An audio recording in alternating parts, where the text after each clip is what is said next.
Good morning, everyone. Today is the 5th of July, 2018, and I'm going to play for you this morning's devotional that I just finished a little bit ago.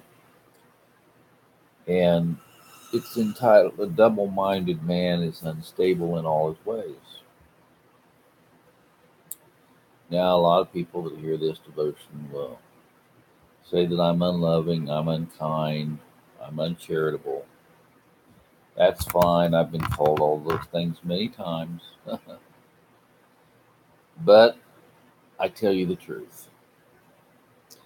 And if you know the truth will set you free from the bondage of associating with people and taking your family amongst people who are touting false doctrine. So listen up, and hopefully maybe the good Lord will actually use this to make you stop and evaluate what you're doing. That's my prayer, at least. Um,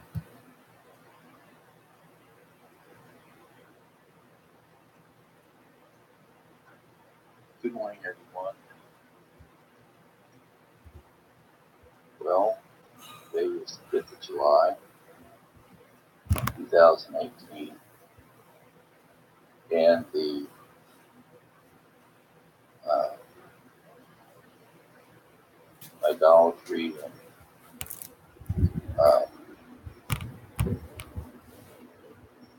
gathering together with those who are not of like faith will continue for probably the next 30 days. By many people who say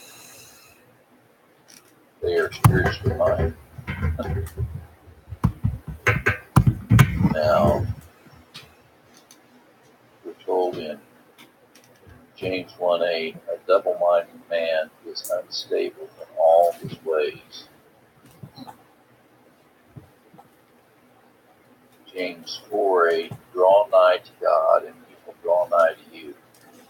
Cleanse your hands, you sinners, and purify your hearts, be double-minded. Romans 8:6, for to be carnally minded is death, but to be spiritually minded is life and peace.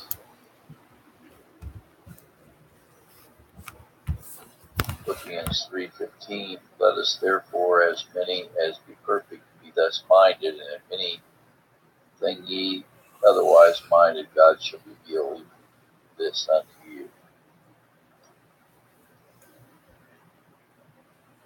Well, you cannot serve two masters. You will either hate the one, love the other, or love the one and hate the other. You can't serve God and mammon. Okay? And so people want to have one foot in the world and one foot out of the world. And it's spiritual schizophrenia. That's what it is.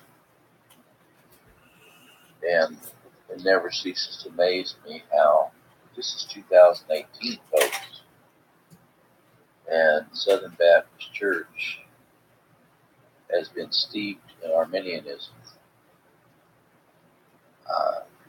for the last 25 years. People want to stay in the Southern Baptist movement. Now, why do they want to continue to stay in it? Why do they still have the Southern Baptist sign out in front of their church? If they're not double-minded, I don't know what that is. They say they believe in the sovereign grace of God, but they want to stay in a movement that is now starting to endorse homosexuality, starting to ordain women in their ministries, have people in their ministries that like Rick Warren and Beth Moore, and people who say they believe in the sovereign grace of God stay in those movements and go to their seminaries and still say, well, I don't really believe that, but I'm being salt and light in this movement. Did Calvin stay in the Catholic Church? Did Luther stay in the Catholic Church? You know, why are we told to come out from among you, be separate, saith the Lord? Touch not the unclean thing. And so, association with people has an effect on people, has an effect on their thinking. It has an effect on where they place their priorities, doesn't it?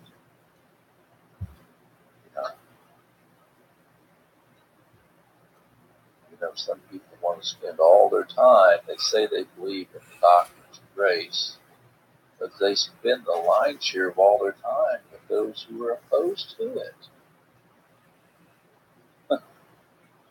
I guess that's why people still feel so comfortable in associating with people who have never come out from it.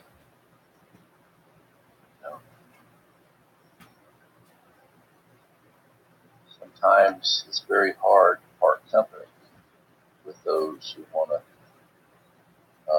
stay in a movement and endorse things by their association, which are totally in contradistinction to the Scriptures.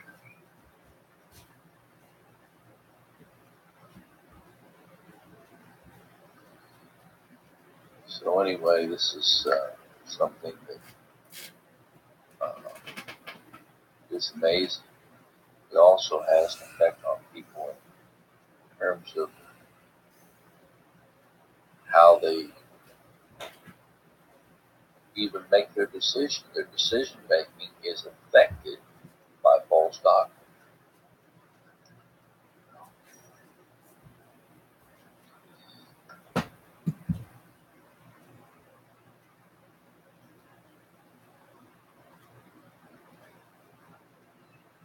And so people will justify themselves by continuing in associating with people who are holding on to erroneous teachings like dispensationalism, like endorsing the wisdom of this world rather than spiritual wisdom of God. They'll continue to hold on to it. They'll call these people their mentors. Why would you want to mentor with someone who is bragging about how many doctors are preaching things? Why would you call him your mentor? Psalm 12:2, they speak vanity, everyone with his neighbor, with flattering lips and with a double heart. They do speak. It's real important how you're perceived among the community. You want everyone to speak well of you.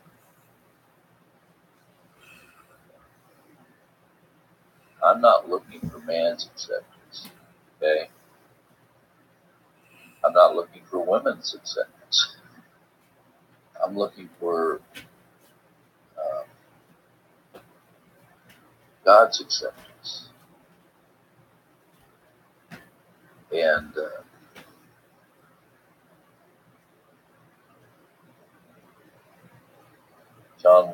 Job 11:6 says, and that he would show thee the secrets of wisdom, that they are double to that which is to know, therefore that God is exacteth to thee less than thine iniquity deserveth. You know? And I can tell you that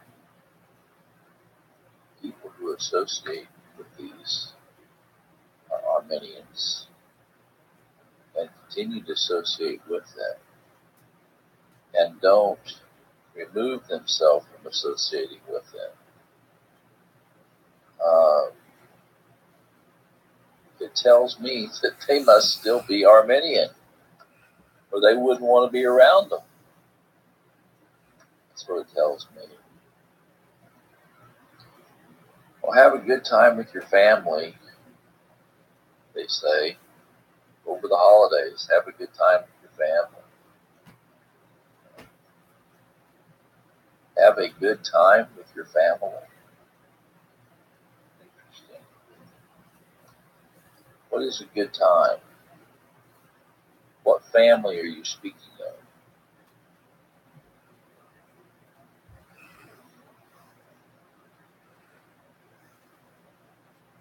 And so there had to come a time when I had to part company from a family who was touting lies, false doctrine.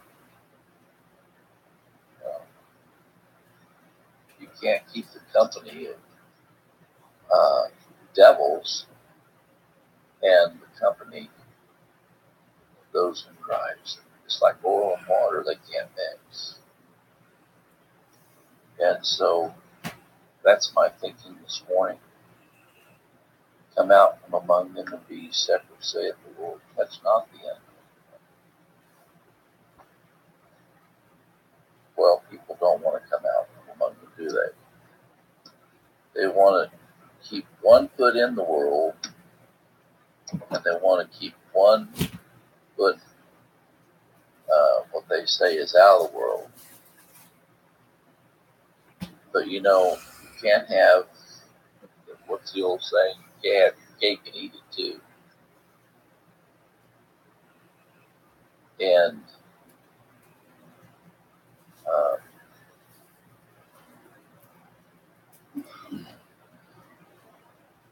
it does not satisfy. It's and those who stay in this lifestyle of intermingling with those who are still touting false doctrine, you'll find that your life will not be spiritually uplifted when you get around these folks.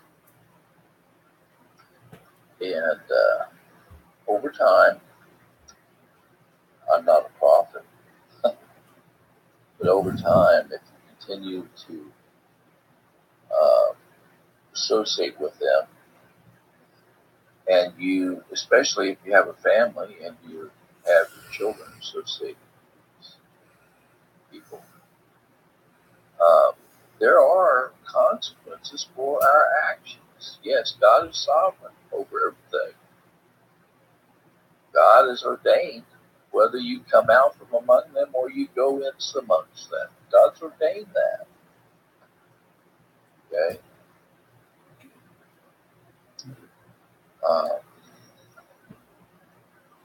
It's just like the situation with the domination of women. I mean, the feminization of the culture. Why do women think they have to correct elders in the church?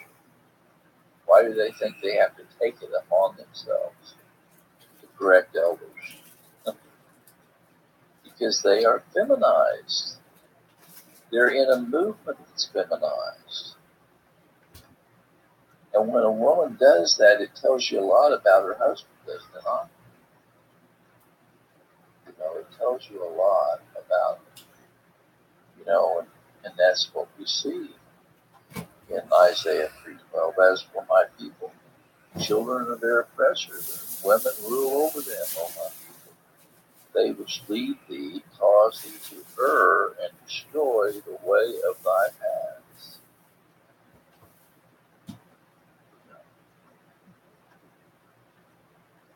And we can see it within the church, can't we?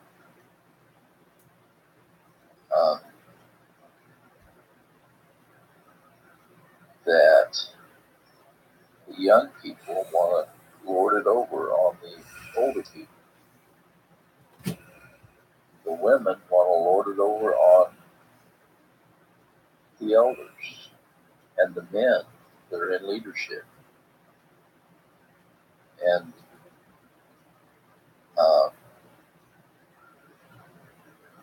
it's important for those to stay in their or perceived places of power to be joined at the hip with these folks. Whether it's a Southern Baptist conviction, whether it's staying in the Southern Baptist movement, whether if you call your sovereign grace associating with those in the Southern Baptist movement, that's the message for this morning. And so anyway, say, well, you're just unloving, Leonard. You're just unloving. No, this is the ultimate demonstration of love by telling you the truth.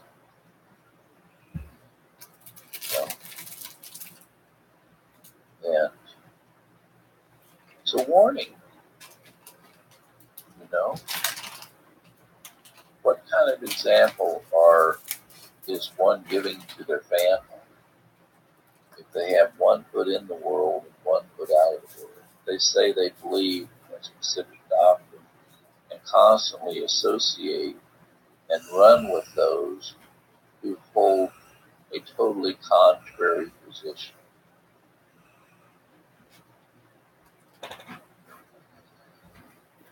Well, may the good Lord be with you this morning. It's not easy. No, I didn't say it was easy. You want to be accepted by everybody.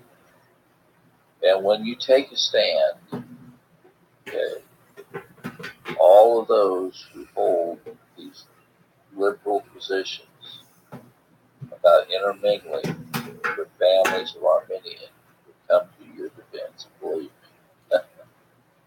They will be right in your camp.